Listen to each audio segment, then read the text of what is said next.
Last night we had the hearing in House Judiciary Committee on this legislation.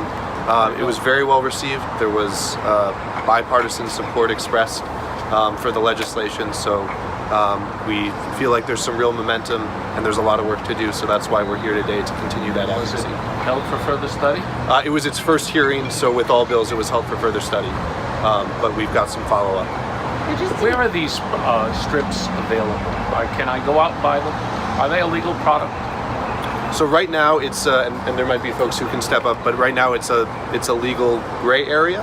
This is sort of a new frontier. Can I go to the pharmacy, or where? Who makes them? Where are they? Where do you get them? I can address that. Yeah, please. Yeah, so the strips are actually available only through a direct account with the manufacturer BTNX, which is a Canadian-based manufacturing company. You have to have an organizational title to set up that account, so it has to come through a formal organization of some kind. Are they a legal product? As far as I'm aware, like we had stated previously, they're in a legal gray area. So we have not received full legal clarity on the legal status of them. They are not explicitly illegal. So to the letter in the law, as has been reviewed by the Center for Justice, they've studied this on our behalf to review the legal mechanisms in place. And they have said that while it's not illegal to the letter in the law, it could be potentially used constructively. Are they in use in Rhode Island? Currently, they are not being used in Rhode Island because it's still an illegal gray area. That's why we're seeking clarification. Are you aware of any prosecutions in Rhode Island as a result of their use here? No, none that I'm aware of. Representative? No, Are you aware of any prosecutions? They're not being used. So this is about making very clear.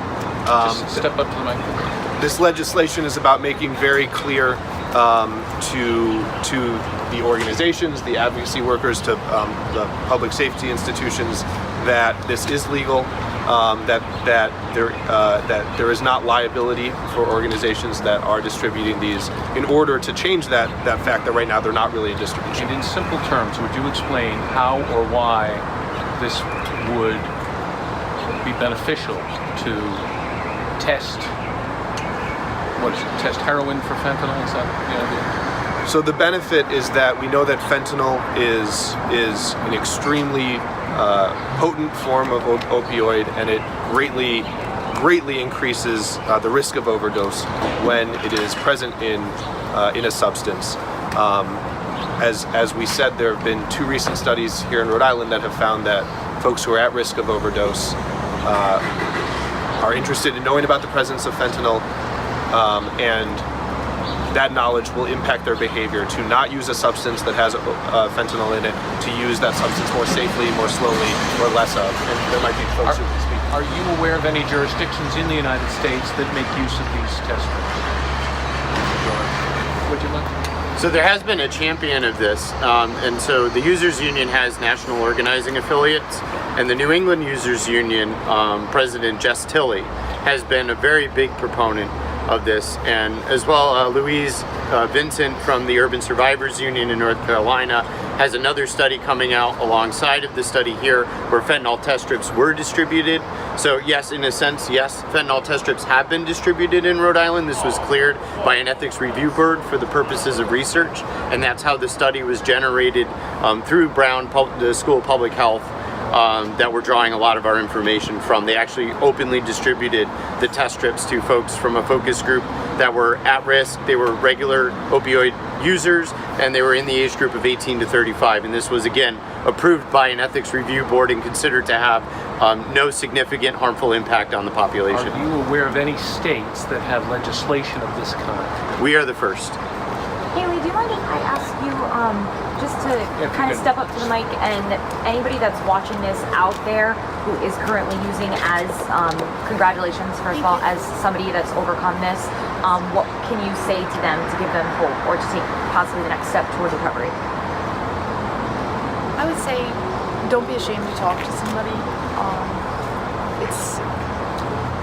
We're not doctors, we can't fix this on our own, and as I said, it takes a village. For me, it was a multitude of factors that got me here. It wasn't really me, but it's worth it. It's probably the hardest year of your life that you'll have once you start that journey, but it's also the most rewarding, so that's what I would say.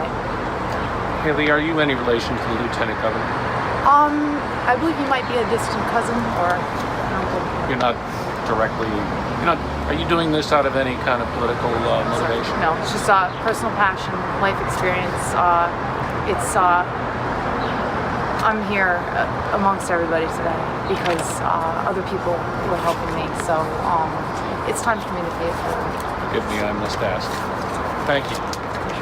Representative, assuming the bill were to go through, as far as funding for the test strips, obviously it's $1 each. I mean, would each organization have to provide the funding for them? Are you looking to get some money from the budget to help this initiative, or where would that? So the legislation that we've proposed is about creating that legal foundation to allow organizations that are doing this work, that are interested in doing that distribution, to take that on without fear of liability.